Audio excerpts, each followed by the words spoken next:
క్రీస్తునందు ప్రియులరా, మన ప్రభు అయిన యేసుక్రీస్తు పరిశుద్ధ నామంలో మీ అందరికీ శుభములు.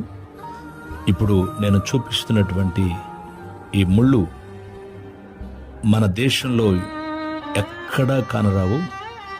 ఇవి యెరూషలేములో కనిపించేటువంటి అరుదైన ముళ్ళు.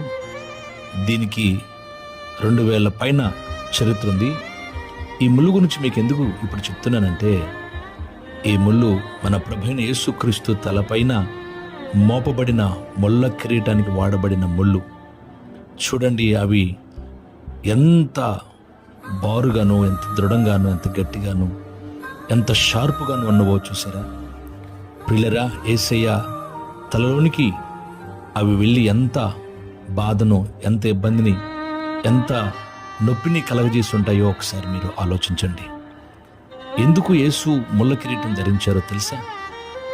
మన తలంపుల్లో ఉన్నటువంటి ప్రతి దోషమును, ప్రతి అపవిత్రతను పోగొట్టడానికి ఆయన తలలో ఆ ముళ్ళును ఆయన భరించవలసిన వచ్చిన అవసరం ఉంది. కాబట్టి మనం పొందవలసిన శిక్షను ఆయన పొందారు